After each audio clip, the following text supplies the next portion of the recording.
Five, four, three, two, one.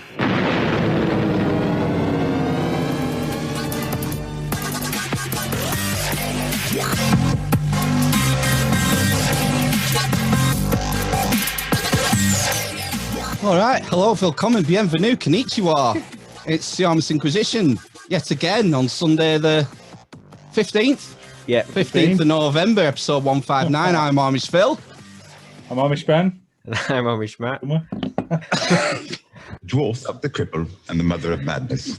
And well, it's a bit different this week. We're doing a swapcast, aren't we? Because we've got Chaney and Jonathan here from Idiocalypse. How are we doing, chaps? Hello. Hey, guys. Thanks for having us on, and thanks for being on at the same time. Yeah, it's weird, that, isn't it? Weird. Yeah, you kind of threw me there. I wasn't expecting to. I usually like write a little intro before we start recording. You can just freestyle one. Go ahead. Start. Yeah, that's right. No, it is. I'm just bluffing it. I'm panicked. I don't know what to do. That happens to me too. Our friend Lindsay from Rogueways, who we talk to a lot, does those kind of like Greg Carlwood-esque intros for everybody, and we like it a lot. Yeah. I mean, there's no rules, is there, when it comes to podcasting? You want. Can I say fuck? Is that one of the rules? Yeah. Well, you just did. Don't say fuck or cunt. Fuck yeah, we can do it. Not safe for kids. Well, the first thing we always like to start the podcast up with is our change.org petition. If Jonathan wants to update you guys on that. Yeah, we're almost at 300,000. What do you call them? Subscribers? It's not that. We have 300,000 people signed up. We're trying to get Bill Gates in the position of president/king of the New World Order. We want to take control of all the countries at once, and he can do whatever he wants with us. So I think if we get it past 300, we're really gonna get a lot of attention, media attention and stuff, and kind of we're trying to save lives. Like let's cut out the middleman of everything in between, all the bureaucracy. Like, let's just save it. Like, put on your gray outfit and you'll be safe and secure, and everything's fine, you guys. You will be safe. So we're just trying to save lives over here. We wish everybody else would get on board. When did you start that change.org? That's been about a month or two now that we've been doing that. That's pretty quick. Yeah, it's gone huge. So yeah, all your people get over there. Is there a thing for something, in the UK? You can start some kind of petition with the government, and if you get 100,000 signatures, it's debated in Parliament. Is there a similar sort of thing that kind of happens in America? A threshold. Yeah. We just burn buildings down in the street. Something to happen. Oh yeah, I suppose that makes sense. This is the craziest part of 2020. I feel like the entire American population is getting force-fed American government, which has been something taken out of our schools in about 1995 that it started gotten taken out, where no one in high school learned anything about how our government works. So what's happening is the media isn't telling you, and so the people they're educating themselves through the Black Mirror media. But if they actually look up each of their states has a constitution, our country has a constitution. So a lot of these mandates and these forced lockdowns and these things that people are fighting about in the streets, their states have no authority to do, their governors have no authority to do, their mayors have no authority to do, and it's all right there. And they're trying to call Trump Hitler. But it's really like Jonathan was saying before we went live, we're a republic. We're set up as 50 United States. So it's really important that each state have its own rules and its own thing. But the importance of the federal constitution is to make sure that each state's constitution keeps everybody's freedoms intact. So really, they're just supposed to regulate trade between the states and defend against invading forces. That's all. Yeah, a lot of people, outside the US probably don't realize that it's not, strictly speaking, a democracy. It's a constitutional republic. And for people over our side of the pond, you can think of it as a bit like the European Union. That if you think of the European Union as the federal part of the United States, and then each individual state, California, Alabama, wherever, is like UK, France, Germany. So if you all of a sudden had the European Union trying to, coming down and telling Ireland that you have to close your borders, shut down, lock everyone inside, you'd expect a lot of uproar and a lot of kickback. Yeah, and we have guns too, so we can do something about it. Yeah. Some states are allowed to have them. Yeah, and California's France, if that's the model we're using. Okay. California. Why is that? Why is California France? Are they just generally rude? France is always the butt of the joke in the United States because they always like surrender every war. Like that's what we say about them. We always have to go save their ass.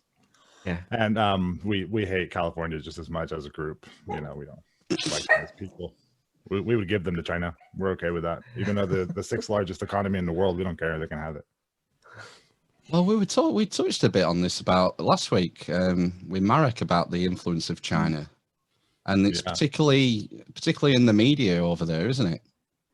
And movie industry, sports is a big one, isn't it? Yeah. In what way? Especially basketball. Yeah, tell us about that, Jonathan. Well, nobody gives a shit in the world about football except for us, really. So that's not so much, but even that's kind of getting taken over.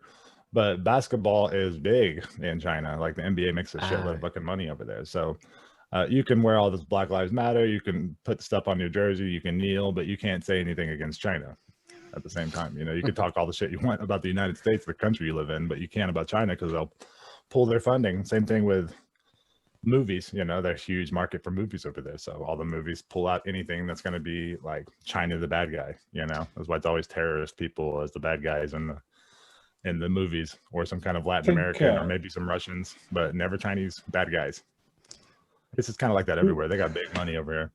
I think we've got a Premier League footballer over here who's he's in trouble. He's been on the bench for all of whatever this season is. Yeah, Mesut. And they're saying that, Ozil, saying that he mentioned something about the plight of the Uyghur Muslims in China, and then all of a sudden he just got no gameplay at all. He's not injured. He's they're saying that he fell out, but he did come out, didn't he? And he said something on like Instagram or something against the Chinese state or something. Cancelled. And I think looks like it. He kind of accused the club of not backing him up, kind of thing. And they didn't because But the other thing is I'm pretty sure that the Premier League, that's the league over here for football, is China has just said this state-run organization or whatever who was paying for the rights has just said, oh, we don't want them anymore, and they've stopped paying recently. So it's all a bit sort of a mess, I think. Crazy, like in America, at least, we openly have known that China, they were like, we're allowed to have this many kids. And if it's not of this sex, we kill that baby, sell that baby, something happens to that baby, and we move on. And 20 years later, now we end up to this point that we hear very openly, China is a population with too many men. There aren't enough women around. And I keep saying, what a perfect population to sell robot sex to. Yep. It's all about transhumanism. Yeah, I think so. The Godless society. I think they've taken slowly the power away. The more I'm learning about different spiritual passive people, I even think the spirituality of hair and growing hair and burning hair and these kind of things. And China has some of the oldest architecture and the oldest spirit and the oldest unknown history that they don't know, we don't know. And their government sure isn't going to let them know it. They literally have patented the Dalai Lama. So how long have they had control of who we're seeing? We keep thinking these certain religious heads like the Dalai Lama is better than the Pope. Like it's really just a hierarchy of human trafficking. Yeah, the Dalai Lama's hanging out with those NXIVM people, the Keith Raniere guys. Really? Mother Teresa. Yeah. I hadn't heard that. Because did she get sentenced recently? The NXIVM. Oh, the guy. That'd be awesome. Didn't the guy get sentenced 120 recently? years. The Patsy got 120 years. Not the guy. Thank you. Patsy. I think That's what he was. Keith Raniere, we've talked about it. We think Keith Raniere was just a version of, not Tim McVeigh, of Ted Kaczynski, that went right for the elite. They were like, oh, this will be a perfect brainwashing technique. And then the way to sell it, they took the writer and director of What the Bleep Do We Know, Mark Vincente, and they had him literally package Keith Raniere. And why we're watching the actor, Alison Mack, which is essentially the Martha Stewart of the whole stock market scandal. We watch the actor burn and the American public is satisfied of not knowing the real people. Alison Mack, we watch her burn. We have no idea of the real power behind the cult. It's my argument that What the Bleep Do We Know is the single biggest unplugging of God out of our generation. And so I think, isn't it interesting that he also created the NXIVM cult guy, and he's also in charge of making the HBO documentaries that everyone's going to learn it from, and he's walking away scot-free as a victim. Interesting for the smartest dude ever. Oh, yeah, he got tricked. He got Nancy Pelosi. Yeah, it's really weird. I mean, it must hi, be guys. Yeah, was it a couple of years ago? I remember us talking about it when the story broke. Was it maybe 18 months, 2 years ago? Where they were talking about they were fucking branding people and all sorts. Nuts, dude. What? Do you not remember this, Matt? The NXIVM cult. I was just about to say what we're talking about. Oh, fucking hell. Talk about sex cults and pedophiles. Oh, in the world. was it something to do with, was there a girl, the woman from like a Superman TV show? Yes, Smallville. Yep. Yeah. That one. Yeah. And was he like shagging them all or something? Like special sex magic or something? Everybody was fucking everybody. Yeah. Was it like that kind of And branding people and trafficking children and child porn and yeah, it was a pretty big deal. Like being in charge of the Mexican president's son. Oh, fuck. Yeah. It was kind of like a honeypot. It was a Jeffrey Epstein type thing, you know, like they work just like the Jesuits off of, getting everybody's confessional information. You go and you start, in order to get in, you give them all these secrets about yourself, the worst things you've ever done. And as you're there, you do even worse things. And so you just start building up this folder, then they have you by the balls, like an insurance policy. Now you have to act this way or all this stuff comes out and ruin your life. And it's, I think, an ancient tradition of controlling people. Of religion. Yeah. Well, it's Catholicism, that, isn't it? If you think about sort of confession. It's exactly what it is. The Jesuits were the ones that started just using that. They'd go into a town and get all the confessions and then just take over governments and schools and everything with it. Yeah. I think it says in the Bible, don't confess your sins to anyone but me. Isn't there something like that? Like where you should only confess to God of your stuff, or maybe it's you only confess to another person and ask for forgiveness from. Yeah, I don't know. I only read Dr. Seuss. I was hoping you guys would know. I don't do a lot of Bible stuff. I mean, I'm surrounded by Bibles. My grandfather was a preacher. I could see a Holy Bible, book about Christianity, another Bible. But I've never read it. I tried. Got through a little bit of Genesis, and then I started with all the begets, This guy's like 8,000 years worth of begets. And I'm like, I'm out of here, man. I don't care what kind of, just tell me the good stuff. When does the fighting start? Yeah. I've never read it. Have you ever read it, Phil? Not all of it, no. I just got to the bits that I'm sort of looking for, really. All right. I do find Revelations. I do find it incredibly interesting. I think I've read more of the apocryphal text than I have of the actual Bible. Like the Gospel of Thomas and Book of Enoch and stuff like that, Dead Sea Scrolls. I want to know about the stuff that wasn't allowed in, because I don't trust the Christians. I grew up around them. They're shady as fuck. Yeah, I've just finished a book about the Gnostics, actually.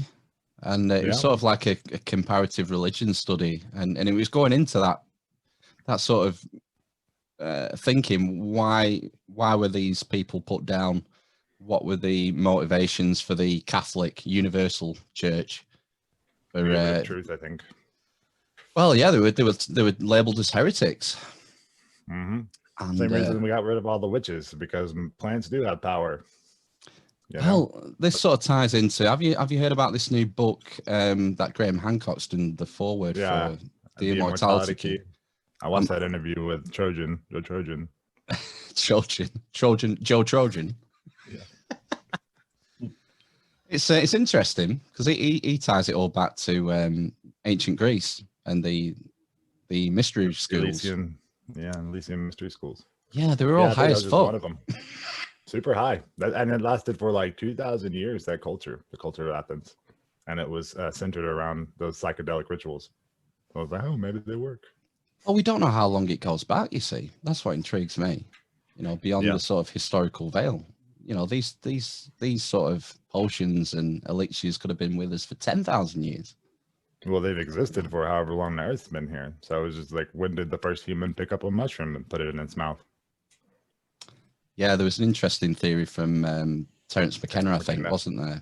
Yeah, that's my god brother. The stoned ape.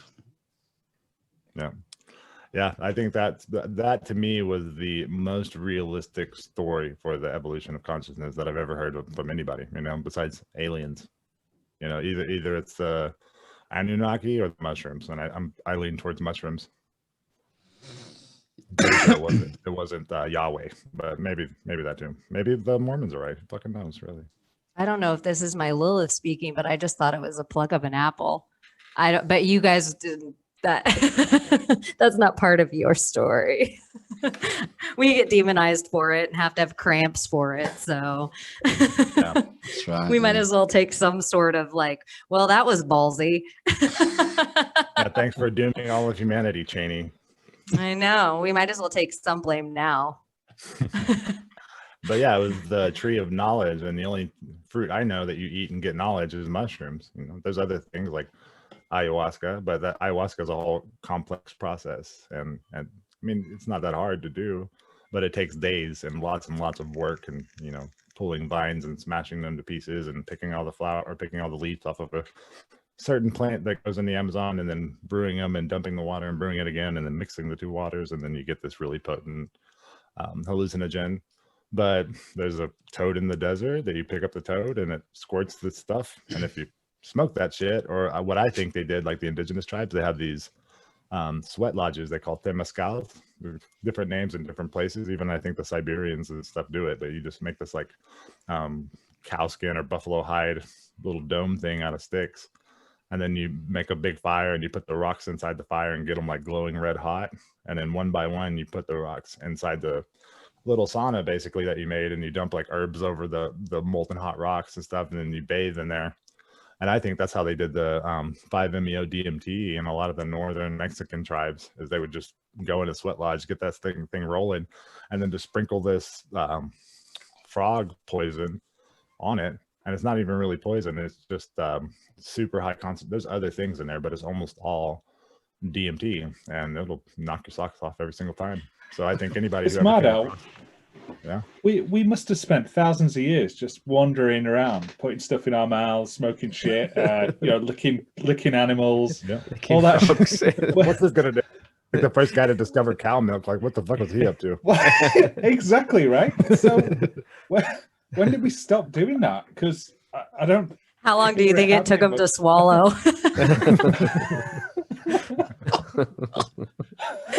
There's no exploration anymore, is there? Kind of at that level, as far as I'm aware. We've stopped and gone, well, here's some science, and here's some people who say that this is poisonous, so don't do it. And then we stopped doing everything. Well, I mean, people tell in that respect, mushrooms are poisonous, don't do them, like psychedelic mushrooms. I came across a field of them in Mexico, just along the stream where this guy had some cows, and I was like, holy shit, there was thousands and thousands of grams of them just on the ground. And I started picking them, and some guy came by on a donkey and looked at me like, dude, what the fuck are you doing? Don't take those. Those are crazy mushrooms. You'll go insane if you eat them. He was serious too. And he lives there. He lives around these amazing religion building plants. I guess they're not really plants, fungus, but he won't even look at them. For him, they're the devil's fucking mushroom. And that's what they're told by the church and stuff. And they're really heavily Catholic. And that's what my aunt told me. He was like, been a pothead hippie your whole life. She's like, the reason that you trip is because of the venom or the poison inside of it that fucks your brain up. It's like a neurotoxin. And I was like, I don't think so. I think the fluoride's probably worse for you than anything in those mushrooms. Well, it's funny. It's only a sort of a recent development that these things have been outlawed and banned and what have you. Well, it used to be a cultural thing, you know, like in the United States, especially, there's not a big culture of like wild mushroom harvesting. It's different in Europe, and like Russians are all about it. Mexicans do it a lot because there's, you know, there's chanterelles and all these really expensive, amazing foods just growing in forest all around us. But American people in general are just afraid of them. You can put a lot of that down to probably William Randolph Hearst, can't you? Why? I don't know. That reefer madness. Oh, and, yeah, fuck that guy. Yeah.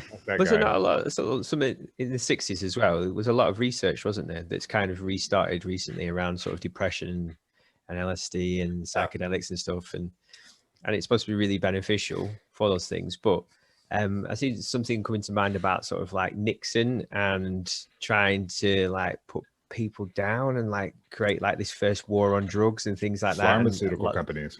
Yeah, a lot of things were made illegal in the 60s or something. Ding, ding. Yeah, I mean, hemp went out because of the paper industry, I believe is what it was at the time. Yeah, I've heard that story, yeah. Alcohol prohibition was because alcohol could be used as a fuel for vehicles, not for any other reason. The Rockefellers paid for those fucking church ladies to start their movement, like bankrolled the whole thing because he wanted alcohol outlawed because people could be growing sugar beets and making fucking biodiesel. Well, that's as far as the corner of the market. As far as psychedelics, you could probably tie that to the civil rights movement in the 60s. Maybe. Well, I think that counterculture, was it maybe? Sorry. Yeah, the research he was talking about. I mean, I think that whole movement was CIA orchestrated, but the Gordon Wasson did like released a book. I don't remember the names. It's kind of a dry read, but it was in like the 1950 or something, I think, when it came out, and it was all about the mushrooms and how he thought that they were the origin of Christmas and all these other religions and things. And he pointed to the Amanita muscaria, but he went to Oaxaca, Mexico, and met with Maria Sabina, and I think they did the mushrooms there. I can't remember if he just brought them back, but he brought them back. And then that's where Timothy Leary found out about it. He went down there, got the mushrooms, brought them back, did the Harvard experiments. And so it was really Mexican mushrooms that started that whole revolution. And then when it started getting away from them, I think they not only illegalized everything, they did psyops like the not Marilyn Manson, I don't do that every time, Charles Manson. And stuff like that, whatever happened in the park in San Francisco with the Rolling Stones and the Hells Angels. I just can't. I have the beautiful people. I like it'll sit in my head for like the next. I have to get some Marilyn Manson. Yeah. So that's why I mean I think that it's the very obvious thing is that they make you uncontrollable. Like the LSD was the one that was used. LSD was made by Sandoz in a laboratory. It's a pharmaceutical company. And we all know that those guys have our best interests at heart. But yeah, and then they had people like the Grateful Dead that just would go from town to town and they would just stop and rent a hotel or whatever, or rent a house. And you could get all the precursor chemicals to make LSD for like $30 and you can make a fucking bathtub full of LSD and you get, 50-cent hits of LSD. But yeah, I think that's dangerous. I think psychedelics are super powerful and they open you up to things that you maybe are not aware of and don't have any power to control. And so I always lean to Terence McKenna's advice and just to stick with stuff that has a long lineage, like a native tradition of shamanic use or some kind of structure behind it and people trained in how to do it. And yeah, that's where I'm at with it. Let's stick with the plants, guys. We got a lot of great ones. Yeah, that's similar to the ayahuasca thing, isn't it? It's not just sort of turning up and drinking this potion. It's a whole ceremony, and it's about the setting and how you do it. Ritual. I think ritual is a lot more important in everything. even rolling a cigarette, rolling a joint, doing that. People don't see any danger with the cartridges slowly coming into their normal life. But I think those cartridges, all of a sudden, like bottled water or like LSD, different than mushrooms, they can fill it with anything they want. You don't know where it comes from anymore. And you're also taking out this important ritual that you would do, however you took your plant off the thing and dried it and trimmed it and loved it and broke it up into your rolling paper and licked it and smoked it. Like there's an alchemy to it that we don't understand because it's slowly been hidden from us.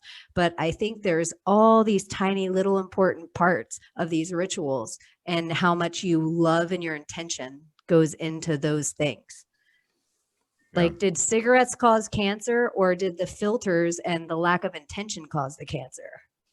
Because you know some old guy that's leathery as F somewhere where you live, his skin's drinking like bourbon and smoking cigarettes still. He's like 90. You don't even know his age. And if you ask him, he's like, I don't know. He'll ask his wife how old he is. Like, he really doesn't know. But he still rolls his cigarette. Yeah, she's like, roll me one, asshole. How much of the cancer in cigarettes is caused by the fucking chemicals they put in it? You know, if it was just pure tobacco, dried tobacco. Tobacco and water is all you need. Yeah, would it still be an issue? I don't know. I don't think so. Well, I mean, I think it's a big fun psyop that the doctors, 9 out of 10 of them, used to love Pall Mall.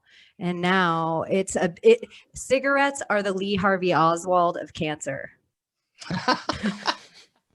Yeah.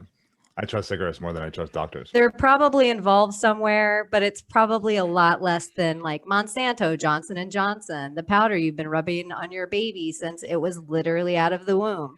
So there's probably a lot of other big, huge families that control things that are bigger than a local tobacco farmer making cigarettes. By the way, there's been asbestos in this product for 30 years. Oops. Yeah, I was just going to say, Chaney, what is that? The baby powder story?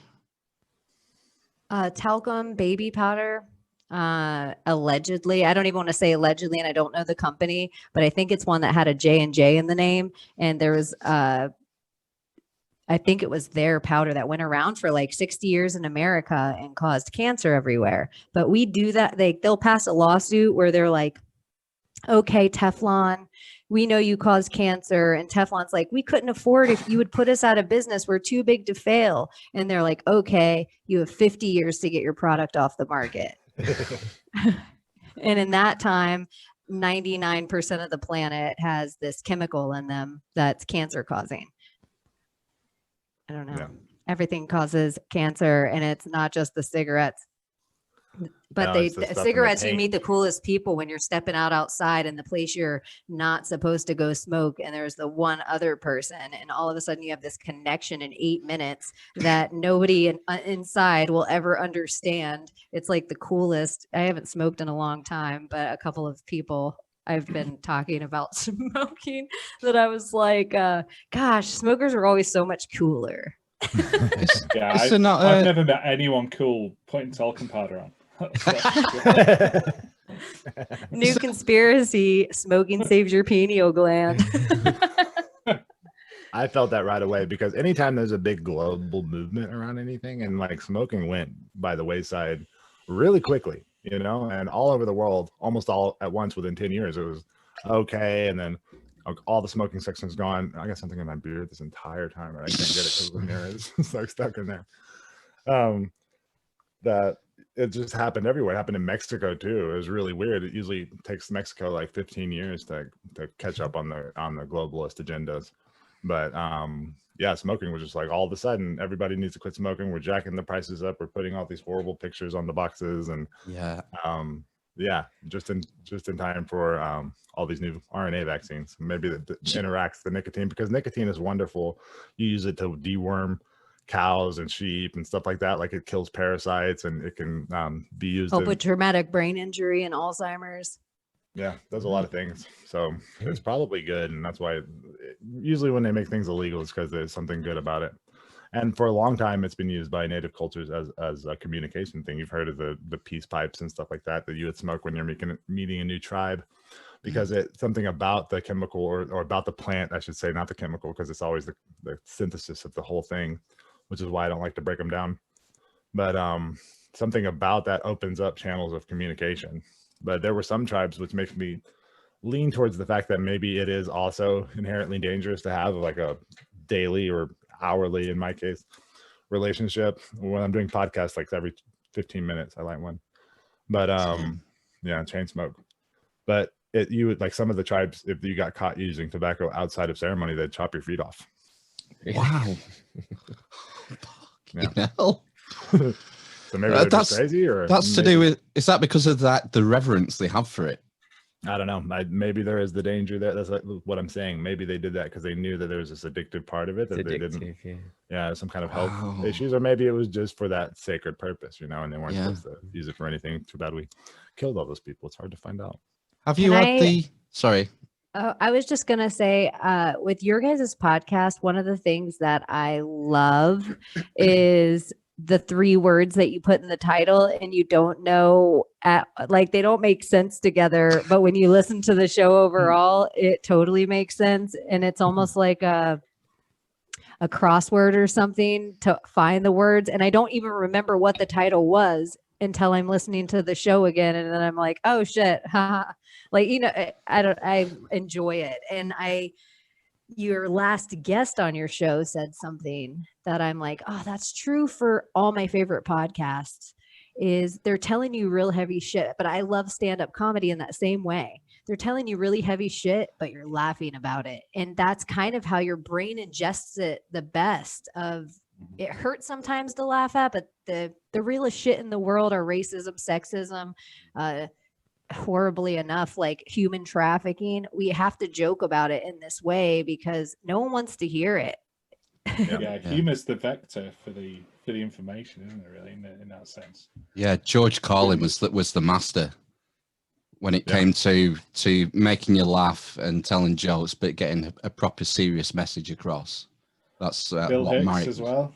Yeah, Bill Hicks as well. Yeah, he was really good at it, man. And his stuff's still good. I can go back and watch Bill Hicks live right now and laugh and laugh and laugh. Yeah, on InfoWars. Yeah, same with Alex Jones. No, that conspiracy where people are like, Bill Hicks is Alex Jones, and I'm like, Alex Jones wishes. Yeah. They probably took Bill Hicks out and gave Alex Jones the rest of that personality and is the next version of his clone. You've done your job, Bill. You're out of here. You're going the way of Bob Marley and Jimi Hendrix. And who is it? Jimi Hendrix became. We love conspiracies. We have conspiracies about it. Conspiracies, and one of them is the clones and people being like actors dying and being put into other roles. Like they'll just kill them at a global time, and it's almost always anytime an actor dies is like some numerologically significant day or something like that. And then I think Jimi Hendrix became who's the guy, the voice of God? Morgan Freeman. Yeah. Is that like SWAT. And you look at him, you take the crazy hair and off of Jimi Hendrix, you add a couple of those little black dots on his face, and it's him. Maybe change the nose a little bit. I'm gonna have to do that now. Just imagine some CCTV footage coming of Morgan Freeman just wailing on a Stratocaster and they're getting released onto YouTube. Fucking hell, it's Hendrix. I knew it. Shawshank Redemption. Isn't he in that movie, Shawshank? Yes. So. Yep. I'm pretty sure Morgan Freeman plays guitar. Pretty sure he's in a blues band or something. Really? I'm sure I've seen some kind of documentary with him playing guitar. I might be making that up. The evidence builds. I know. Some vague recollection in my mind. Therefore, it's true. Just pulled that out of the Mind Palace. Yeah, it was just near the sofa in the back room. Yeah. Okay. Our other British friend, Tartaria Bell, she is completely convinced that George Bush is Charles Manson. They're the same person. George Bush Jr. Yeah, like he's the one that played Charles Manson, like in all the prison videos and all the stuff we've seen. She is like 100% sure that it's George Bush Jr. Who was the person in prison then?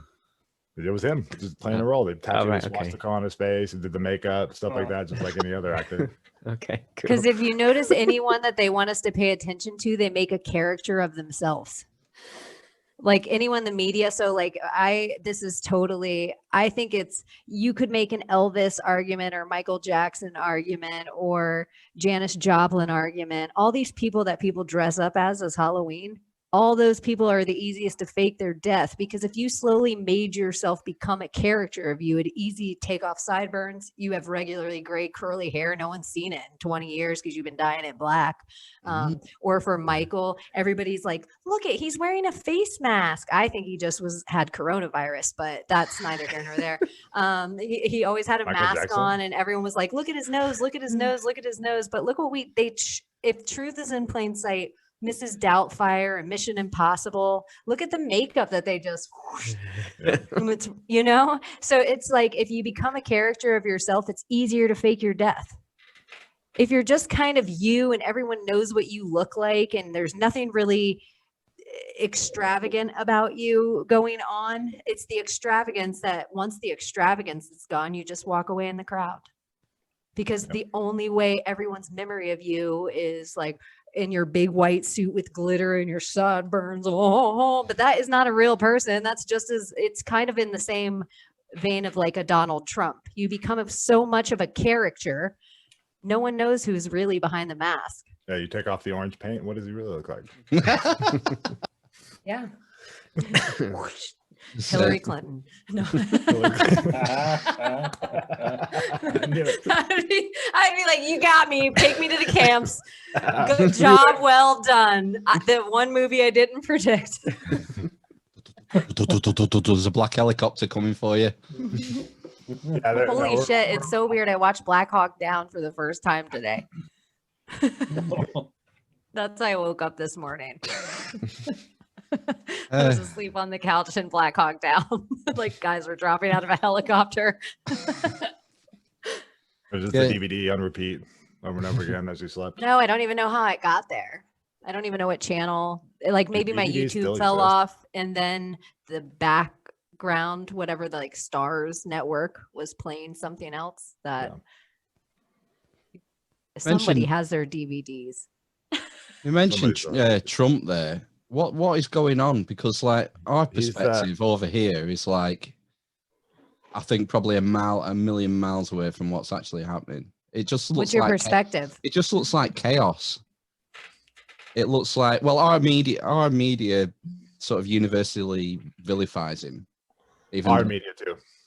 Yeah, true. Yeah. But, I mean, it's like we're hearing one day we're hearing that Biden's president-elect, and the next day we're hearing they're still counting votes. And I'm president-elect, Jonathan. We just don't understand what's going on. Yeah. Hail Jonathan. I'm president-elect Jonathan. If we all say it, then we can just all be president-elects. You just say that. I'm a president-elect. It's really weird. It seems like the entire vote was stolen. And I'm 100% sure that Trump is either the reincarnation of Christ or the Antichrist. Like he's either the savior or the great beast here to usher in. There, Jonathan. I'm right there. I go. Some days it goes either way, but it's and that's where I'm like, it's no hedged bet, you guys. Just lean in. Just lean in. It seems very obvious to me that all they gave Biden millions upon millions of votes, and they threw away Trump votes. And there's no way that sleepy, creepy Joe Biden got more votes than Barack Obama or the sitting president. And he couldn't fill the parking lot of the dealership he would use for his rallies. With Bernie Sanders and Lady Gaga with him. Yeah, he still couldn't pull 100 people. Yeah, and Trump can pull 100 people like taking a shit in Applebee's when he pulls over or something. Like 100 people will outside just a garden center. Wherever he stops, there will people will come from other states. He can give them an hour notice, and the way they did it, in my belief, I think the assassination attempts on him are so real that the only way he could hold rallies was to hold them in airports and hold them very quick with no notice. Yeah, high security and no way to get a sniper in position. We really feel like Trump is a good guy, and just like there's, we all know there's secret societies, and the word conspiracy means two people in secret making a plan and then doing it and not telling anybody else. So we all know that that happens all the time. And I know that there's a lot of really good people in the world, you know. I mean, Chaney's good. I'm pretty cool. A lot, like I like my family a lot, you know. I've got some good friends. And most of the people that I meet are really great. So if there's like these huge, powerful organizations like the Jesuits or like the Freemasons or Bilderberg, Stavros, like we can go on and on and on. Skull and Bones, Rockefellers, Council all the 300, names they let us know about. Soros, Illuminati, Illuminati with Cardi B. And so there's got to be good guys too doing the same shit, right? That's where I'm at with it. The unsecret societies. Yeah, or maybe that's just us. Maybe that's us. We're the good Illuminati. Or if it's all really for naught, then all the coolest people that scream the loudest will all be at the internment camps together. So the first, yeah, like we'll all be there together. So it'll at least be fun. And it'll be with a whole bunch of people that are like, you guys, we fought this long. like it's almost like the perfect group to be like. We won't be able to travel, we won't be able to get on an airplane, we won't be able to go to the grocery store, but thank goodness they're also all the people that also have weapons, also have farms, also have free thinking, are willing to die for what they believe, know how to make a fire, skin a deer with their bare hands. So it's something that I've come to the realization of in my life is that America is not a country. It is a spirit, and it's not a spirit with a name. It's just a spirit with freedom. You're born with freedom. And unfortunately, other strong people that are willing to die or willing to kill protect the freedom of good people and everybody else. And so I think it's a spirit that if the light were to be extinguished on the planet, I don't know if it would ever come back. And I think the biggest part with freedom that everybody thinks they have when we're all getting taken over by these oligarchs and these corporations is it also takes bravery to save the meek. And I'm also realizing you don't have to be both those people, or maybe you are both those people, but not necessarily at the same time. And so you don't have to be hard on yourself when you're choosing to be meek. And you also just have to learn how to ride it when you feel this energy shoot through you of like, I have to fucking stand up right now. Like, I think that's the spirit. And I don't know what it means, but I think if there's demons and all this bad stuff they tell us about in the world, there has to be these spirits that are trying to align us with our purpose. And I don't think we can figure out what that purpose is unless we have freedom, whatever that means to whatever place you live. And that is what a patriot and the word patriot represents to me. So I think that spirit of patriotism for wherever country you're in, it's an ideals. It's you're protecting something. And so I think there has to be something worth protecting going on that's bigger than a face mask, and us standing 6 feet apart, and us doing these bend of knee rituals, and us tearing down each other for the tiniest words, and we're not allowed to say other words, and we can't use these hand symbols, and every day there's a new hand symbol, and we're also not allowed to talk about pedophilia on the internet without totally getting taken down. And that is a really strange fucking thing, whether you hate Q, hate Trump, you can be pro-pedophile on the internet. Yeah, it's really, everybody that's getting taken down is talking about one thing. And why is that the one thing that's being called pro-Trump? It's so fucking weird. With the QAnon, like they literally wiped out anybody that posted Q hashtags on a regular basis. And the people that were influential in the QAnon movement got all their accounts wiped out, and like Gmails deleted and like real shit. And then a week after the election, they're like, the Q people are really silent ever since the president-elect Biden won the election. You haven't heard a lot from the Q people. It's like, no shit. You just spent a month purging every last one of them off of the internet. Of course they shut the fuck up. They're not there anymore. They're gone now. Yeah, My Maria 777's name right now is Jonathan's Maria 777. Like she's changing her. If it's somebody you have to follow almost for the humor of how quickly they ban her and how quickly she comes back with more info and more, and it's always around my Maria 777, your Maria, my Maria with 2 A's. So, anyways, it's pretty. Yeah, the role that big tech is playing in our lives, I think a lot of people are sleeping on. And regarding the election, there was some research that came out a few days ago by, I think he's called Robert Epstein. It's an Epstein. I think it's called Robert Epstein. That's an unfortunate name. Yeah, and he conducted this experiment, basically. He's been sort of investigating the role between big tech and elections for years now, a handful of years. And he recruited something like 1,500 people. I'm probably going to get this probably a bit wrong. Is it Robert Maxwell Epstein by any chance? No, it's not. But I think there were like 700 Republicans, 700 Democrats. And in the weeks leading up to the election, Google put something on its homepage saying, remember to go out and vote. And it turned out that when he got his reporting from the people taking part in his experiment, that it was only the 700 Democrats that got this messaging on the Google homepage. It wasn't the Republicans. Everybody. The Google homepage is visited, viewed 550 million times a day. And it wasn't. That's just the first part that I heard about. But there's more. There's more than that going on. But wait, there's more. Yeah. Yeah.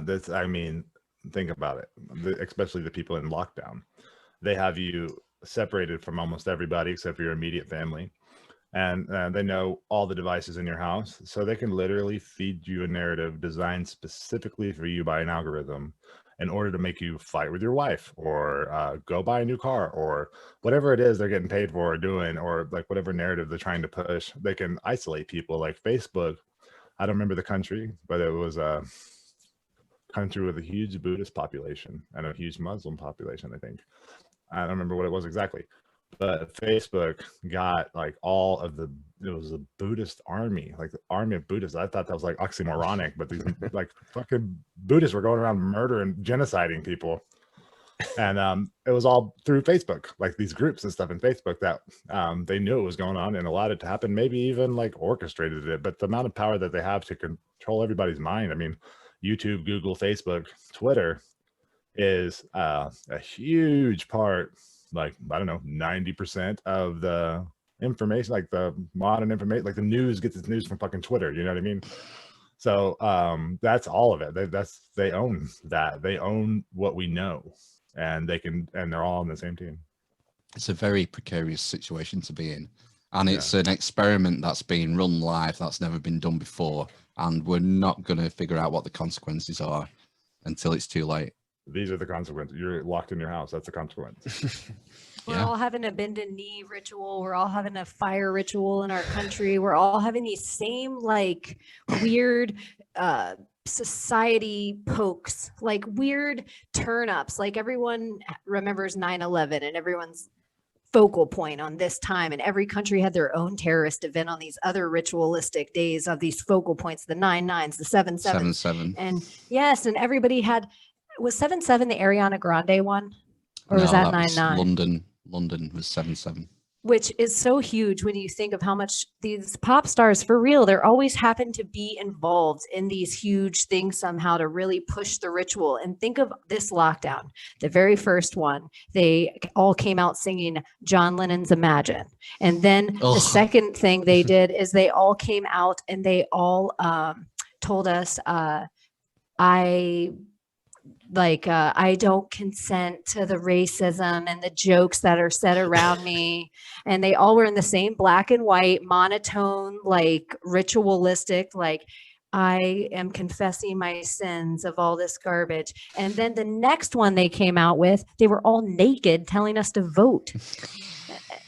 I'm like, what is up with this creep like reel of black and white videos? But the push of your favorite celebrities like Beyonce, Tom Hanks, Gaga, all these same people that no matter where you pick a conspiratorial thread, no matter where you dive in the rabbit hole, the warren of people that everybody's been calling a satanic pedophile literally are all the same people trying to push the most corrupt politicians in all of our country into place on the smallest scale, from the DAs to the judges to the, anytime you see these boosts happen for any of these key politicians, it doesn't have to be all of them. It just has to be certain keystones that you have to pull to make an entire foundation crumble. So, and that's what they're doing for voting. That's how they're gerrymandering all of us and making everything squeeze into these boxes.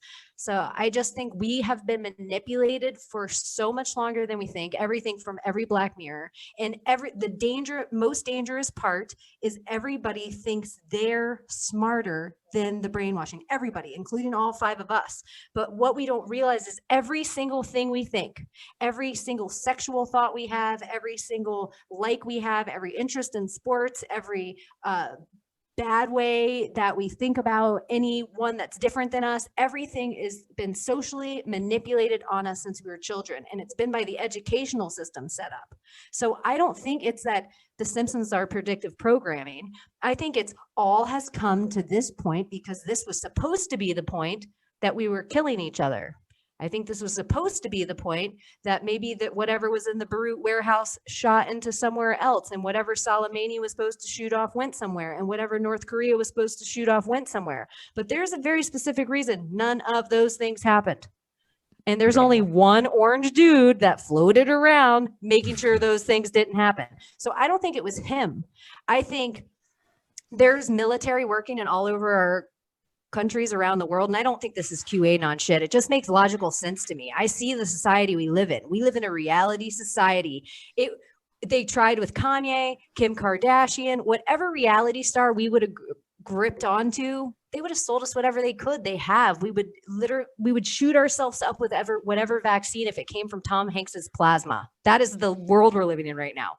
And so I think in the world we live in, you take the biggest reality star that you built as the biggest reality star since the 80s. You made him Paris Hilton before there was such thing as Paris Hilton. You made him reality TV. He was the first person that would go on any talk show, Howard Stern, Jay Leno, Johnny Carson, and literally was just there because he was rich and famous. They built Trump. They put his name on every building. We don't know what he owns. They put his name on every stake. It's like he's the perfect psyop. He's never drank. He never hangs out at his parties. He didn't raise his kids in the New York socialite scene. There's very specific things he's done that I have looked up everything. I'm sure you guys have too. I'm sure you've been up late at night, like, is the earth fucking flat, man? What is up? I'm sure even if you're a space lover, you're like, holy shit. But no one can find anything on this dude.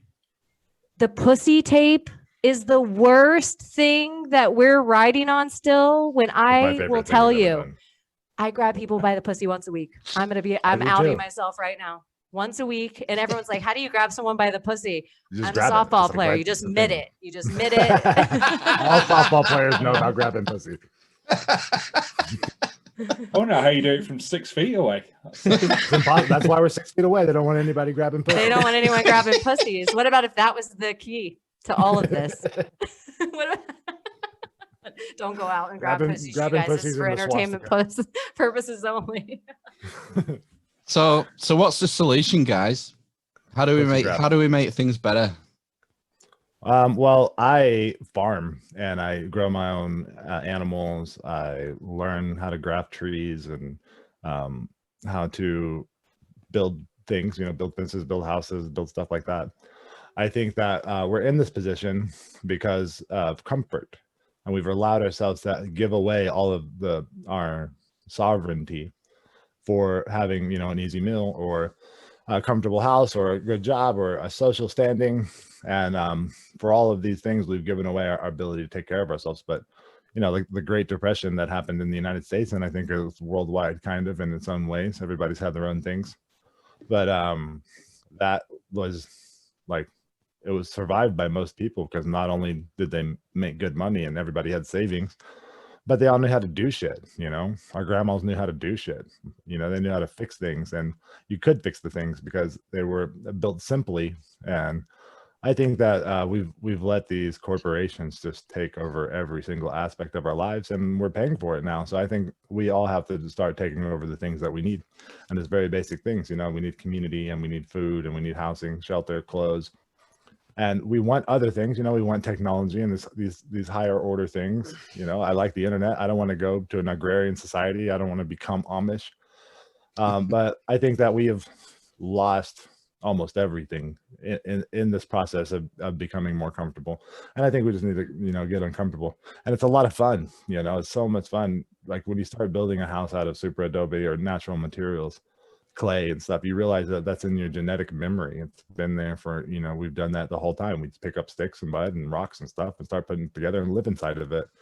And you realize that you just know how to do it. It takes like 2 hours, and then you know how to build a fucking house. And with modern construction, it's not like that. It's all this engineering. And we have all these engineers and stuff to build all these roads that fall apart in 10 years. And meanwhile, the shit they're building in the jungle in Mexico, the Mayans, it's still there 1,000 years later. It's still laser straight. You can still drive on it. We've still got Roman roads over here. Exactly. They didn't have, I mean, they were engineers, but there was also just basically farmers and stuff, people that knew how to do shit, doing stuff right, doing it the right way. Like, we talk a lot about Tartaria. That's one of my favorite things. It's like this whole empire that was wiped from the history books, not like Atlantis, like it lasted till 1850 and got wiped off the history books. And if you look at the stuff that they say that they built, like the old Gothic cathedrals and these organs and the star forts and the way cities used to be designed and the stuff that's happening in Egypt and Pumapunku and where is that, Peru, you know, the pre-Incan civilizations, they were so much better at everything than us, you know, and it's because they knew how to do shit. They were doing shit for themselves. They weren't letting a government control everything. Everybody was the highest expression of themselves, you know. Everybody was following their dreams and doing what they're passionate about, because I think when you like do that, societal flow you're state. good at it. Everybody Yeah, was in a flow state, and it made like snowflake shapes out of their cities depending on what the vibe was there, and everyone was a little different. But if you look at all these cities from far away, they're just all really beautiful, but for some reason, this is where the United States has been garbage of not paying attention to what's been going on with their country. They've let their might that could have been used for so much good go and destroy all of the greatest history left in all the Middle East and all these places. Yeah, these cradles of civilization we've just allowed. And if we destroy it by war and we all see it on TV, they don't have to answer any more questions about it. They have just sold us a narrative, which is literally what they did to all of us as children. They were like, here, shock and all, prime time. Like 9/11, then shock and awe. Think of that trauma on children. In the United States, they did this bombing raid of Iraq called shock and awe. I don't know if it was worldwide, but like they showed all those huge blasts and like the artillery fire and the bullets flying, and like the city, which is the Sumerian Empire. You know, it's one of the oldest civilizations that we know about on the earth. And they were literally carpet bombing it. They've done the same thing to Laos, which has all these amazing stupas and things. And they were dropping their extra bombs on Laos so that they would save gas flying home. Like there wasn't even any enemy there. They're just like let go of their extra cargo, and we're bombing 1,000-year-old pyramids in Laos for no reason. It's funny you mentioned that, because it was just announced today that Stonehenge, they're going to build a tunnel underneath Stonehenge now. Yeah, because there's something already underneath there. I bet you anything. Well, yeah, people are up in arms about it, historians and archaeologists and stuff. It's like, yeah, this is probably the most sacred site in our country. Don't build a fucking tunnel under it, you dicks. Yeah. You know, just leave it alone. They're building this thing in the Yucatan Peninsula called the Train Maya, and it's going, the 98% of the Mayan civilization still buried in the jungle. Like if you go to Palenque or Chichen Itza or any of these places, and you like, there's one, like 3 pyramids, they cut the grass around and they keep the jungle away, and it's all nice and you can walk around, but then you just step over the little rope and walk into the jungle 10 feet and there's another pyramid and another one and another one and another one. And with LiDAR and stuff, they're finding like 60,000 people cities and buried in the jungles in Guatemala and things like that. And they're trying to build a train through the Yucatan. And in the LiDAR studies that they did, just following the train route, they found 50,000 separate buildings, archaeological sites that are going to be destroyed by the train going through there, by building a train there. Fucking hell. It's crazy, man. Oh my God. I don't want to. It's just a downer, isn't it? Fucking, why can't we have some respect for our shared, it's not just, your heritage, Mexican heritage, it's humanity's heritage. It's our shared history, this. It should be preserved. The Easter Island heads. We thought they were heads our whole lives. Yeah. Body underground. I believe that this is where I would have to give some kind of that we're not on a globe credence. This is the number one thing. In my lifetime, I've watched them reserve diamonds and convince us that they're valuable. And in my lifetime, I've watched them reserve oil and convince us that it's valuable. And any of the things that they reserve, we also fight over. I've watched them reserve religion and faith and all these things. And the number one thing that no one's talking about is they're reserving land from us. They're reserving and maybe an infinite amount of land. Wouldn't it be able to control people if you could corral them all into one area and convince them that that's all there was? Yeah. It's the same thing they do us in the small scale, that everybody talks about these small borders, but it's impossible to think. If you really tear your ego down and ask yourself, why do I believe the things I believe? I guarantee you 90% of the shit you believe is because the television convinced you of it. And if you think about any of the books you used to love, go try to find those books at a library and tell me what version print those old books used to be in. They're all like 1997, 1998. You used to be able to read a book that was like from 1955. You knew the writer, but it's like everything's had these certain version that's been allowed and not allowed. And we never had the ability to talk. We never had the ability to store things. But even look, if they can convince you to burn all your books, they can delete your history in the click of a button. And that should frighten the fuck out of people. And that should also make it very easy for people to see something that seems outlandish, whether it's mud floods or Tartaria or fake space or any of these things that our egos say, you know this, dinosaurs are real. How do you know dinosaurs are real if they also tell you everything in the museum is plaster? Yeah. Like, we found this ankle bone. This is what it looked like. Everything is giant our purple egos spike, telling us. But my ego, which they've also done to me, which I feel like is abusive relationship shit, they convinced me and taught me everything about Christopher Columbus, about what an American hero he was. And then they called me the biggest racist ever if I even brought him up. Like, he savaged this whole, like a whole different, like the opposite history of that. While replacing the new statue of what we're gonna like worship, they didn't tell me the true story of Christopher Columbus, where he came from, all this shit, all the symbology, who was in America first. They don't tell me any of the story of the Vikings. They don't tell me in the story of like the five of us that were like, hey, you want to build a boat and get away from our parents and never go back? I don't want to tell them where we're at. Let's never send a message in a bottle. Let's always stay gone. Like, you could have been the original natives. Who fucking knows? The story is broken, and they just want us all to hate each other with these fake wars and fake revolutions. I don't know what parts of the world are on fire. I just know what parts they're trying to convince me of every day. So is my convincing of me thinking Australia's on fire, Australia's on fire, Australia's on fire. Is Australia now having the worst week ever because half the world just concentrated to the fact that they're going to be on fire? Like, I think we need to turn off the boxes and start like reconnecting to outside. Take your fucking Nike shoes off, your Greek god shoes. All your shoes are Greek gods. Take them off your feet. How about instead of spend time with people and take, I think this is something Bella said, that like we romanticize everything. We romanticize it. And that's really, we sexualize everything and it becomes this real dirty thing. And I think somewhere in your brain, you were a fucking 9-year-old once. You were like, that didn't exist. It didn't matter if it was a girl or a boy. You just had things and outside and you built shit and it was fucking cool. And there was not this overlying thing. Like, you and 2 of your 9-year-old friends could build a house in the woods in less than a day with whatever you found in the woods. Where is this? Now we're so helpless. We have to get 3 people to sign off on whether or not I can add a hose to my house. I don't know. I think that's not American spirit. It's because we are something very different. We're something very special, and we're brave little beings, and we fight for anything. But we need to stop being brainwashed by the black box. Like, yeah, disengagement from the media is a healthy choice to make, I think, because all it does is polarize you and make you attack people and look for it makes you want to other people. You know, this is my view.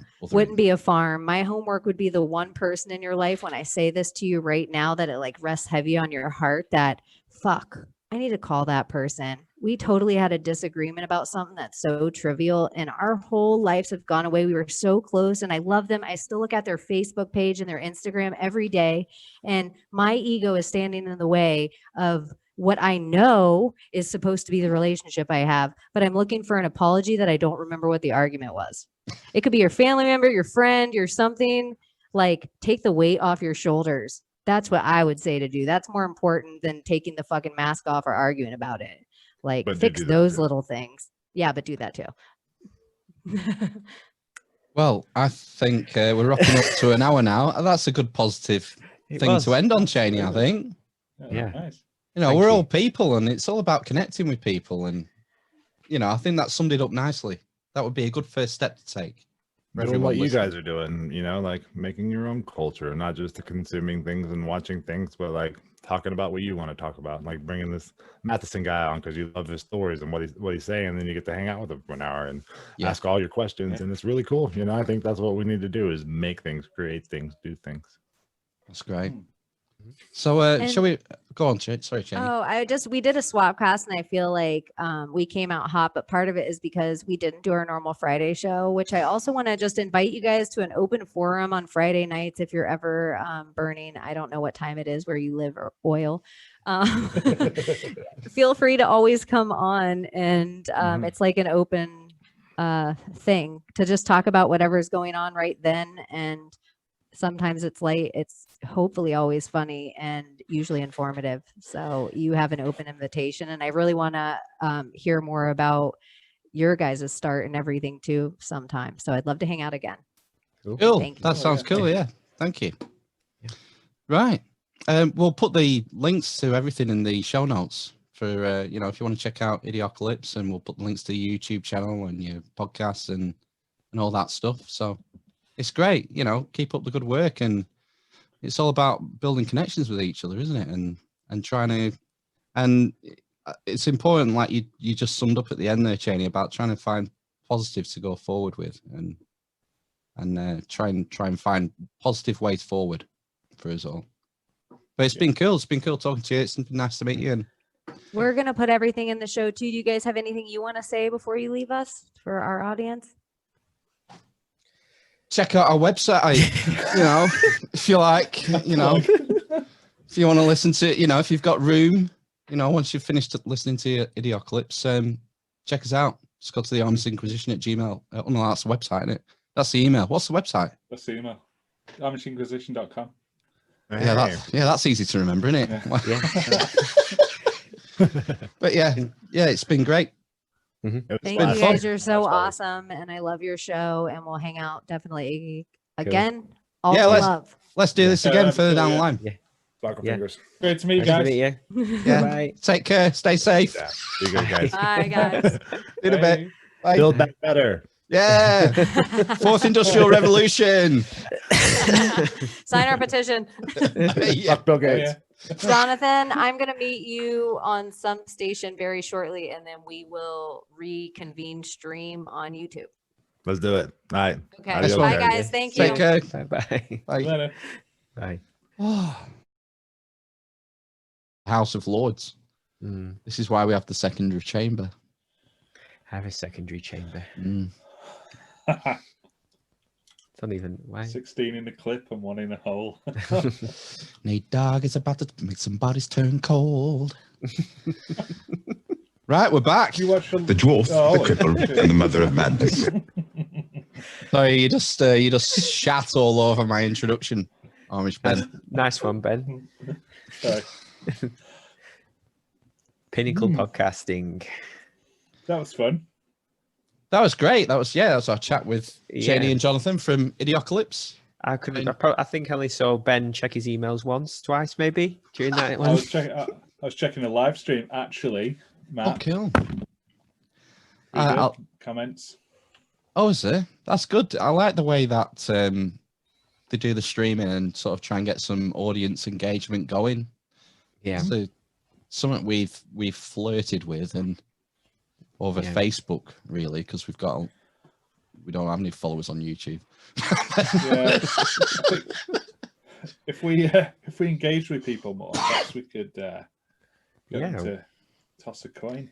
Well, maybe if people would start buying more mugs and how many mugs and hoodies have we sold this week? You jump in the. Oh, have you got big news for us? No, you're just doing things out of order. There is a structure at work here, isn't there? You know. Oh, I was just vibing. Don't listen to him. Fight the power, Jonathan. It's fine. Yeah, I'm making my own culture. I'm making a culture. Hang on. Oh no. Oh God. Radio. Been making a culture for a couple of weeks here. Look. Oh, that's beautiful. What have we got there? Hold it up to the camera a bit.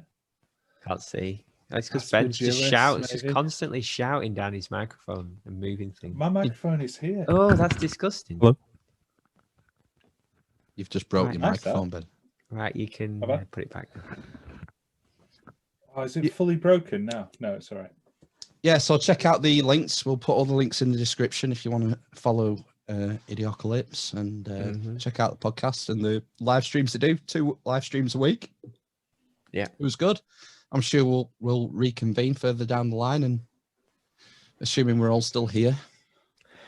Yeah. Shoot the shit. Right then, let's do some housekeeping. Housekeeping. Housekeeping. Housekeeping.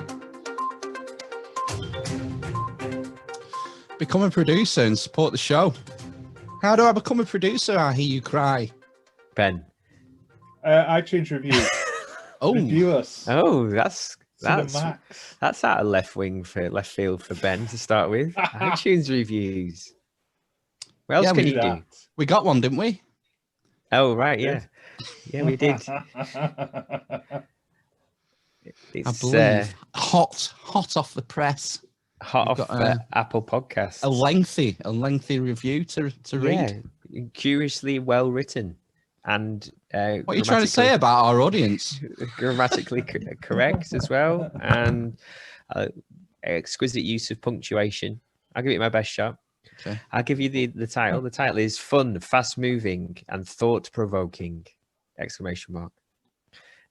this podcast to your lineup, and you'll soon get to know Amish Phil, Amish Ben, and Amish Matt of Lancashire, England, and their curious inquiry laced with sardonic humour into all manner of ancient mysteries, world history, and the current situation on Earth, right where we live now. Don't miss it. Could have done with a full stop somewhere in there, I think. Actually, I take that back. I thought it was impeccable. Yeah, I ran out of breath. Who's it from? Anon 090-42014. Right. Okay. Thanks for that. AKA. You become a producer for episode 159. Anon. Yeah, we think it's opposite. One 9. There's a bit of a glitch in the matrix there, Matt. Yeah. Did you see that cat go past twice? Yeah. The woman in the red dress. Yeah. iTunes reviews. Subscribe to the YouTube channel if you want to see how the sausage is made. We're going to put this on YouTube, so you might want to watch that. Consumers twice. Listen to us on a podcast version, and then watch the video, and you'll see Phil's beard grow in live time. Oh, yeah. It gets more ginger by the week. You can buy some merch from the Amish Loot Chest. Link in the description. How many items have we sold this week?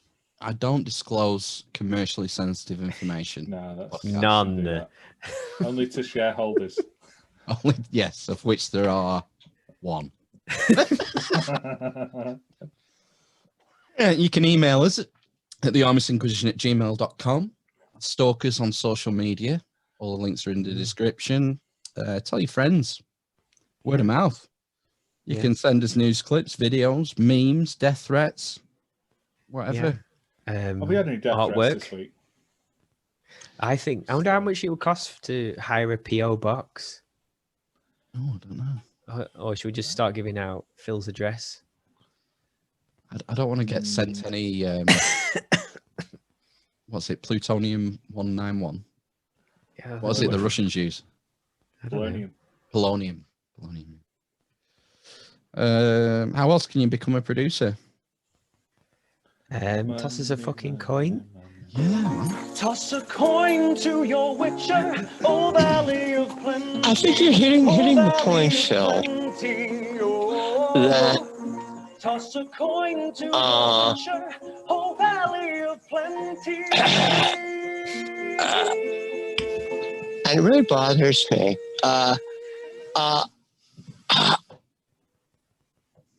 Because I believe I have an issue in this respect. Yes, I have an issue in this respect. We need some donations.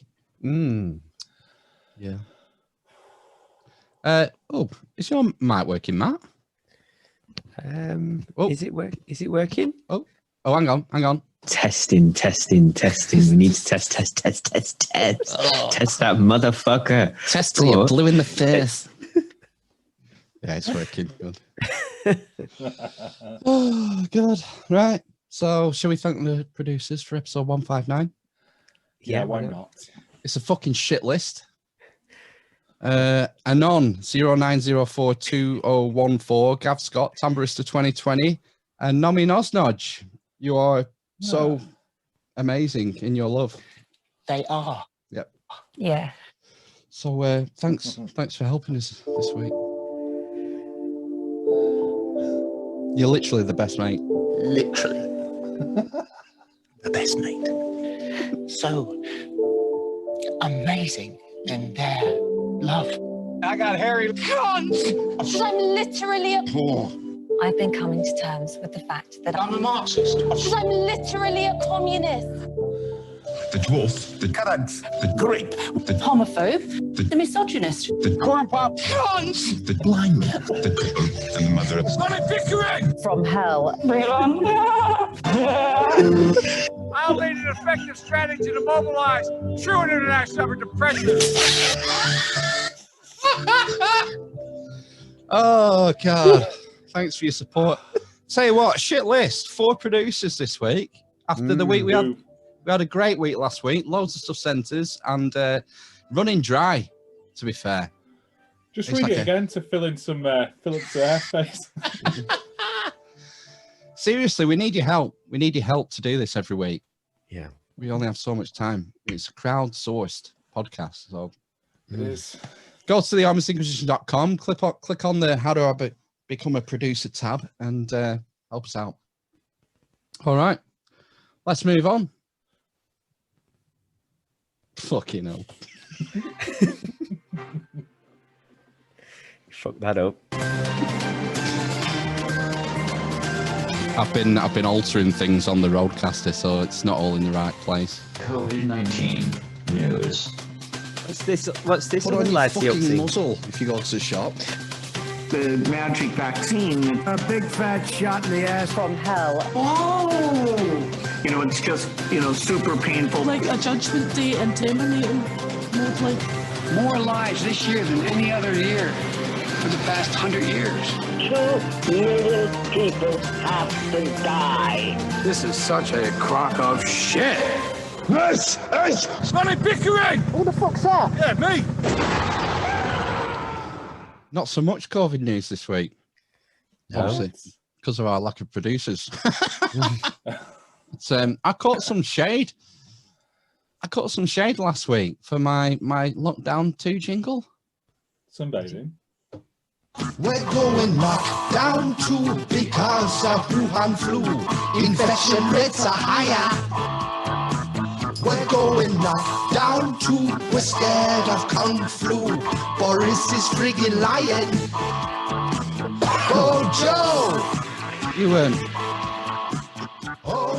You said it's the most unwoke jingle I'd produced so far. Yeah. I want to understand. You've only produced 5 jingles. Is it something to do with Wuhan flu? I don't know. Probably, yeah. Just came out. Do you think it's there's a sort of social thing going around where if you describe COVID-19 as similar to the flu, that's some sort of like heresy, isn't it? I think it's more that it's you're blaming the Chinese in a derogatory fashion for the Wuhan flu. What, like the Spanish flu? It's blamed on the Spanish. Whatever. Yeah. Well, it's not, is it? Ebola, It's just where it came Ebola's from. A river.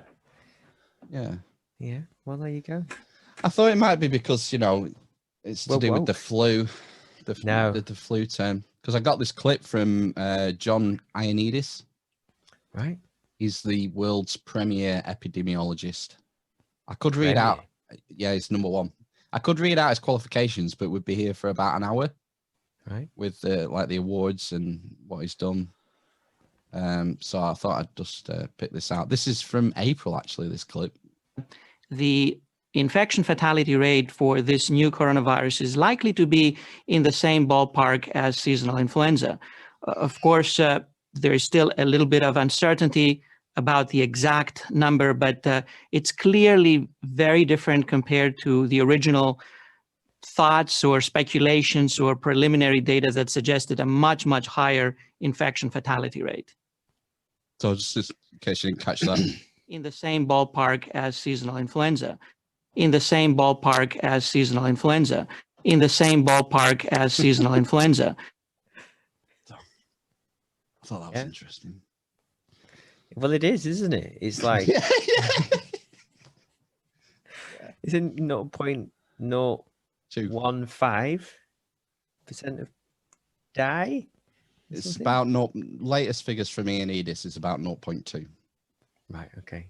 An average flu is about 0.1. A bad flu That's is the about. infection rate, is it? No, case fatality rate. Oh, okay. A bad flu is closer to 0.2. So like we had in 17-18. Right. Where 20-something thousand people died of influenza. But yeah, I don't know. There was, are you familiar with Neil Oliver? Archaeologist and TV presenter. Oh, what's he been on? What does he look Post, like? Scottish, long dark hair. He's a COVID denier, isn't he? Is he? COVID denier. A heretic? Yeah. Burn him! Yeah, he's the one with the long hair. COVID denier! You know where that's come from? Climate change denier. That's where you're getting that. Yeah. That's where you're getting that terminology from. Yes, those fucking heretics. Yes. No, he was on Talk Radio this week. Is allowed on? Yeah, they'll have anyone on there. But he made it. I know it's Talk Radio, like Talk Sport. Oh, it's I didn't called. know there was a radio station. Sorry, yeah, it's called Talk Radio. Julia Hartley Brewer. Yes. If you want to wank in the morning. An audio wank. Bad name, audio wank. That's it. That's an in joke from our WhatsApp group. From early in the week. But anyway, what a terrible thing. Anyway, Neil Oliver made a really interesting analogy / observation about the COVID situation and how people are reacting, which I thought. Oh, is this history related? No, it's more sort of theology related. I suppose in history as well, but I thought it was bird repeating, so hee-haw. And the whole thing is beginning to take on a bit of a religious feel. If I've been saying all along that, on the odd occasion where I do go into a shop, I keep away from shops really, but when I do go into a shop, I wear a mask. I've been doing it, and I almost feel like I don't know, it feels like a cowardly gesture in a sense, but I'm complying. But although I say at the same time that I don't think masks are actually necessary, that's a heresy. It's not enough to comply with the rules. It's required in a quasi-religious way to say, I believe this works. You have to be standing there and saying that the tactics that the government are using you have to declare faith in them. And look what's coming down the line next. I mean, the vaccine, the fabled vaccine, that's going to be like the Eucharist. That's going to be like the communion wine. In order to demonstrate your faith, you're going to have to join the queue and take the blood of the Saviour, if you have hopes of eternal life. But more than anything else, it will be a political statement that you are lockstep with the true faith, the true religion. I thought that was fascinating. The comparison he draws to religion. Yeah, what TV shows did he used to be on before his career died?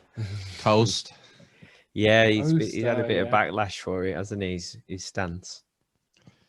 Well, yeah, because you're a heretic, as he said.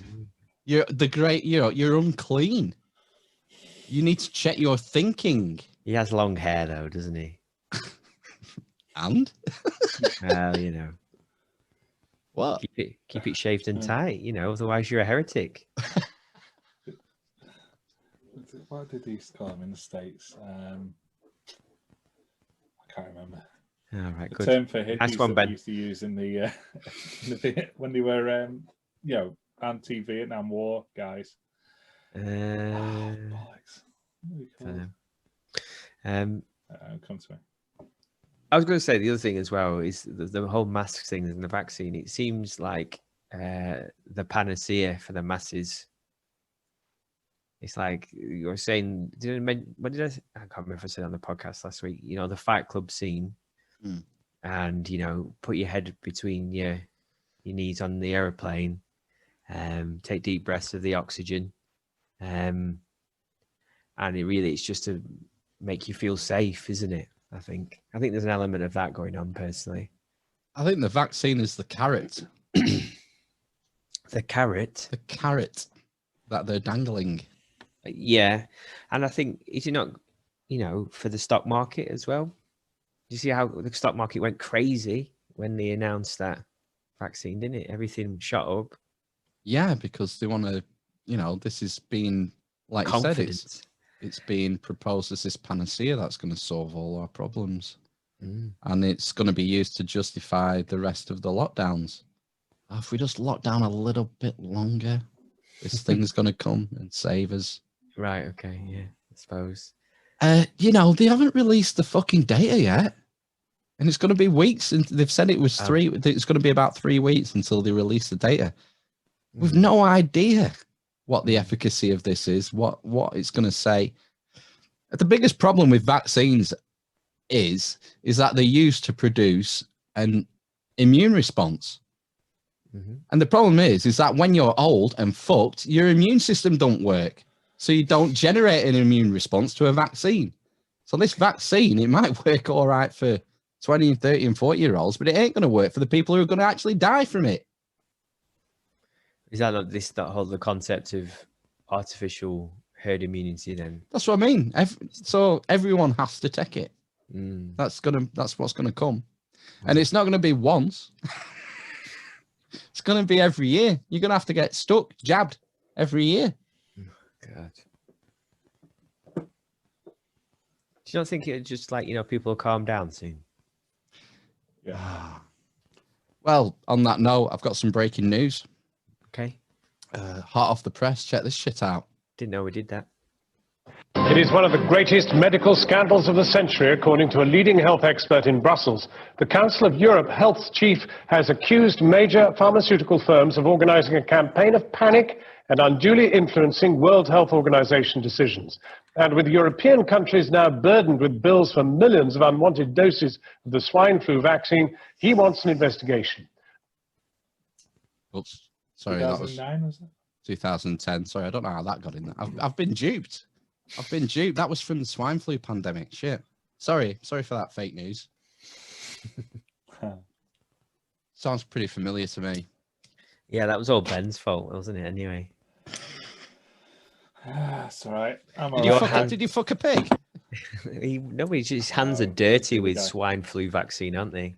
Yeah, filthy pharmaceutical apologist. I really fun. That's the end of the COVID news, by the way. Okay, cool. I'm interested in the subject of Tartaria. That's yeah, I wrote that down in a pen that is indelible. Yeah, and I know very little about it other than it's sort of a Russian Balkan empire that seemed to have been wiped off the historical record. Why? Good question. Don't know. Tartaria. I don't know anything about it, but it'd be good to get someone who's heavily researched on this subject to come and talk to us, I think. Yeah, definitely.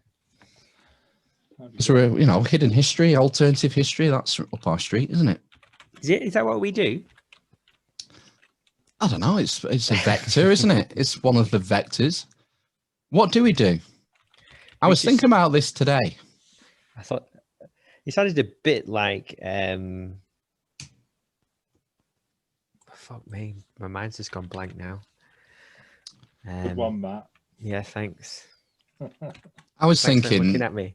Well, at least I'm not doing emails in a podcast again. What are you typing? Looking up Tartaria. Not now. We're recording. Fuck's sake. I was thinking, well, what is the purpose, or what is the thread? What's the common thread? And I think I have it. For what? For this podcast. Oh right, okay. I think. Don't pigeonhole us. I think essentially we're analysing the human condition and looking at the biggest questions that face our species. Who are we?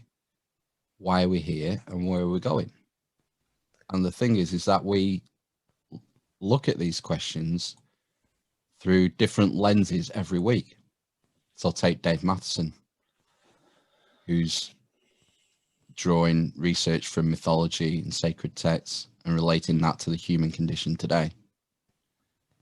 Or say George Van Relt, who's looking into esotericism and what is the meaning of consciousness. I think that's what we're doing in a nutshell. That's a bit heavy for us, isn't it? I don't know. What do you think we're doing? I thought we were just you were just like Googling people you find interesting and then inviting them on. And then I was just listening to them and going, that's quite interesting. Right. Yeah. Well, yeah, those two things scenarios aren't mutually exclusive. Maybe for you. I just think that there may be a common thread, that's all. Yeah. Maybe we don't know what the thread is. And maybe we don't need to know what the thread is. I think we're Perseus and we're going through the maze with our ball of yarn. Yeah. We're trying to locate the Medusa and chop her fucking head off. Ooh. Right.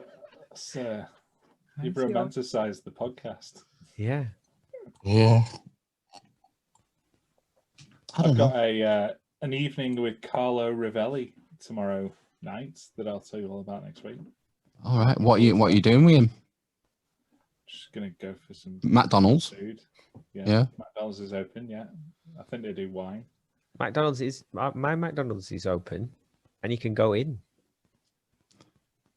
Right. Yeah. You can go in and take food out. Yeah, the big chains are fine. It's the small businesses that are getting fucked up the arse. Screwfix, McDonald's, they're all going to be fine at the end of this.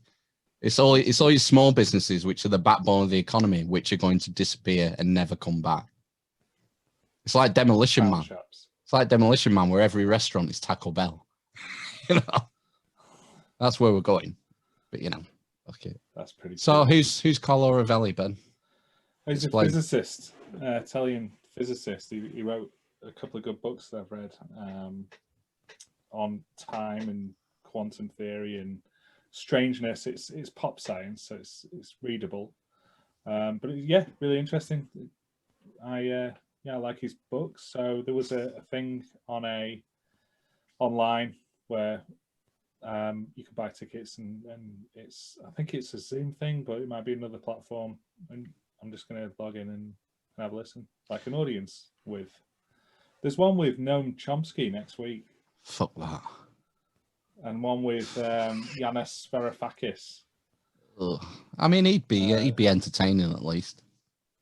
Yeah, well, you know, these things happen when there's not a lockdown, and this is a pro of lockdown, because I would never have been able to go and see this.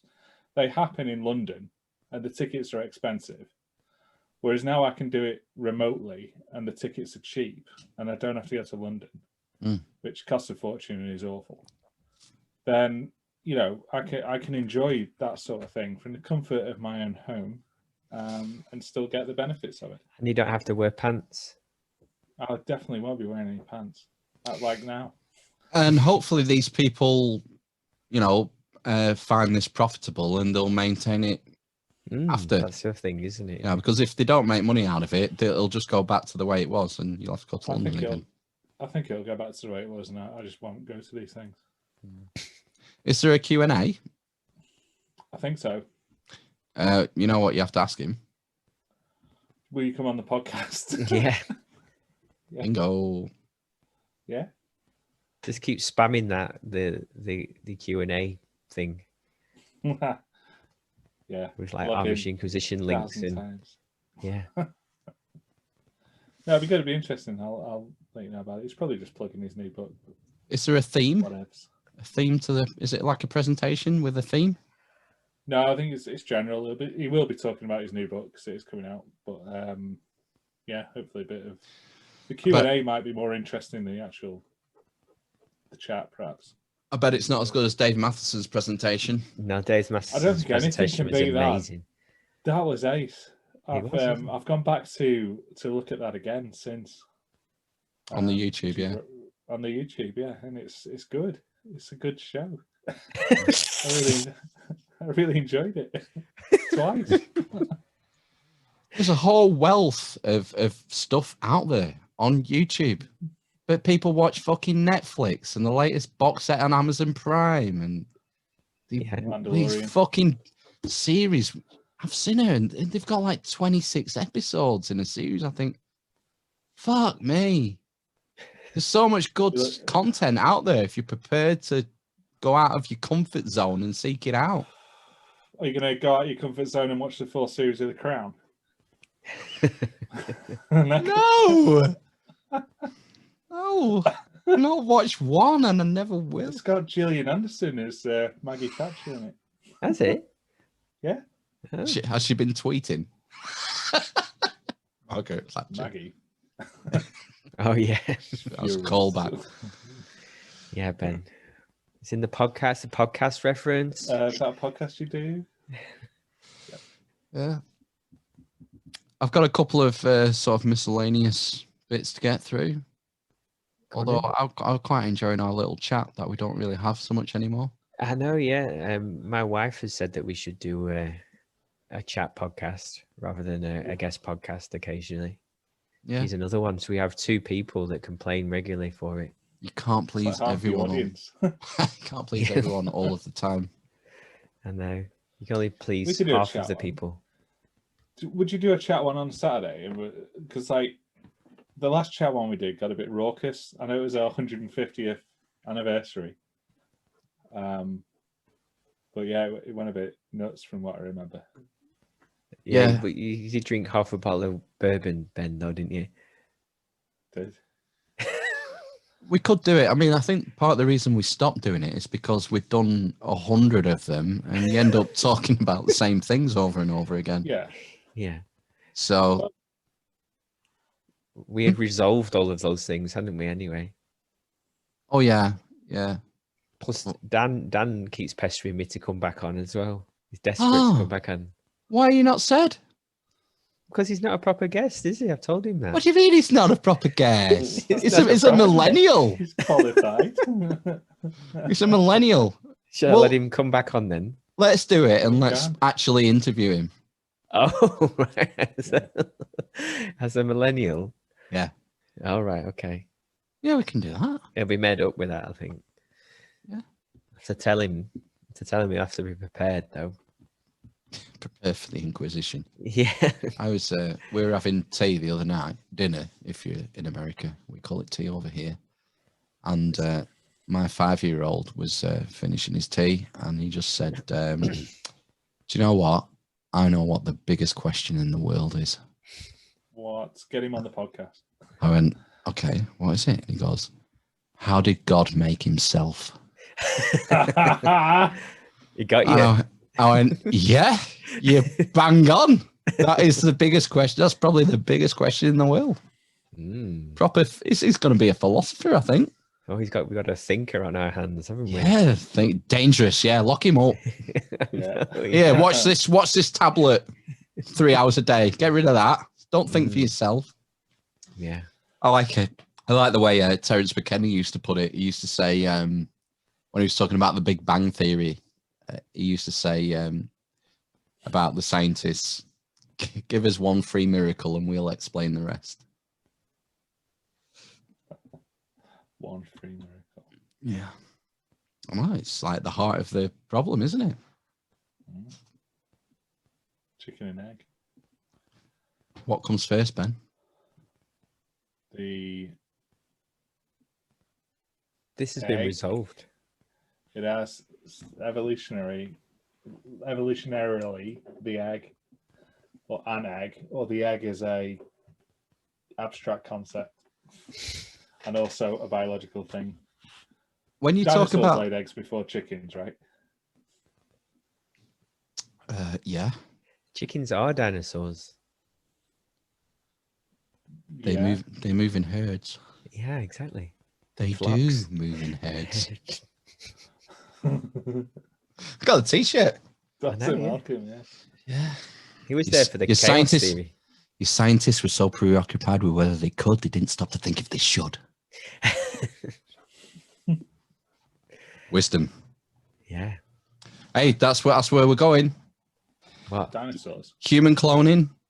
Oh, right. Yeah. All sorts of technological leaps that are on the horizon, and that gene editing, designer babies, human cloning. It's exciting, but again, your scientists were so preoccupied with whether they could, they didn't stop to think if they should. I tell you what it is. Sex robots. It's egg sighting. Oh. Oh yeah. Oh dear. What a terrible yoke. Yeah. So I've got a couple of bits. There's something weird happened on MSNBC this week. I don't know if you heard this. No. Have they changed the colour of the logo? No. Kim Delaney has some new reporting on something that we talked about at the top of the hour, how the Trump administration is handling the transition with the incoming Biden team, or not handling it, we should say, to a certain extent. This time, it involves our intelligence community. Ken, what have you learned, sir? Oh, shit. Fuck. Okay. Kim Delaney. Oh, shit. Fuck. Oh, no. What? Like he was looking at his notes. What did he see? What's going on there? Don't know. Was that Kim Delaney saying, oh shit, oh fuck? Oh shit. Fuck. I left his door unlocked. It's almost as if he'd just seen himself on Hillary's kill list or something. Don't know. Weird. Is there anything? I've got a clip to finish on. Is there anything we want to say before we go? No, just that our guests were fantastic. Yeah. Yeah. Big ups to. Yeah. Buy loads of our shit. Big ups to Jonathan and Chaney. That was great. Had a good chat. I'm sure we'll do it again. Charlie Robinson next week. Who's that? The host of Macroaggressions and the author of The Octopus of Global Control and his new book. Oh, the octopus. His new book, Mr. Octopus. Controlled Demolition. Dr. Octopus. I love the way he signed off his last email. He said, "Let's get weird." Oh no, I don't want to get weird. Yeah, we're gonna have a good laugh. It's gonna be fun. Right. Okay. It's gonna be great. Looking forward to that. How long is the PowerPoint? How long is the Octopus of Control? How long is the book? 8. Oh, it's thick. Just grab my copy here. I've thumbed that as well. It is thumbed. You've read the isn't it? first 20 pages 400 times. The rear of the book is full of references and resources. It is 488 pages. Is it tiny writing? Yep. Oh no. And it's peppered. It's peppered with quotes, interesting quotes. Is this the one where you've been reading and can't believe that they're true, the quotes, that kind of thing? Oh yeah, they're curious. I thought there was like just blatant kind of craziness in there about like, resetting stuff and whatnot. Oh yeah, it's all about globalism and the 8 arms of the octopus, the octopus of global control. Shall I read you the title of each chapter? The 8 arms. So, number 1, military control. Number 2, governmental control. Number 3, covert control. Physical control. Financial control. Media control. Spiritual control. And scientific control. Oh. They are the chapters. So, that'll be fascinating. Looking forward to that next week. Yeah, that'll be good. Yeah. Good. It's be good. Will he explain it properly for me? Yeah, for a normie like you. Yeah, for a normie. We'll do it in baby steps, huh? Yeah, I think so. We've talked about simulation theory, I think, before multiple times on this podcast, haven't we, over the last 3 years? Yeah. A big topic in the early days, that, I think, simulation theory. It was very fashionable a few years ago, wasn't it? Mm. It's this thing that sometimes events seem so absurd that you can't help but think that this is a program, that it's scripted. And case in point, I have a clip for you. I'm Dr. Peter Gammons, and it's my great privilege to be nominated by UKIP to be their candidate for Mayor of London. So UKIP have announced their candidate for Mayor of London. So in this upcoming mayor election, please don't subject London to another 4 years of carnage. Vote for the leader that London needs. Vote for Gammons, and let's build together a better, safer London for all. Vote for Gammons. Gammons. It's called Peter Gammons. Is it? What's That's like life imitating art, imitating life. UKIP have announced their candidate for Mayor of London. Vote for Gammons. Gammons. I thought that the Carnage thing was quite good. Carnage, K-A-K-H-A-N. That's what I mean, yeah. Yeah, don't mess with Carnage. Oh, yeah. What's he called? Khan! Sadiq Khan! Yeah. I thought Ben said Thomas Khan then. Could be. All right. Oh, is that it? He's just playing us out, right? He's not even asking. We're done. Oh, right. Okay. Wakanda forever. Epstein didn't kill himself. Anything else? Can't have children. Literally a communist. Give me 10 good men. No? So we come back next week. Should we do another one next week? Yeah, why not? Yeah. 160? Yeah. Yeah. I got Harry. Guns! Because I'm literally a... Yes! Let me pick your egg! Who the fuck's that? Yeah, me! Come here, Goose, you big communist.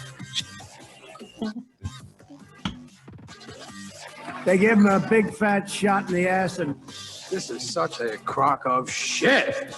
And it really bothers me. He's a homophobe and he's a misogynist. Oh, my. Yeah, Mr. Peter Bone. Like a judgment day and terminating. more like. You're a Semite. What on earth? You're a lying dog-faced pony soldier. Execute order 69, dude!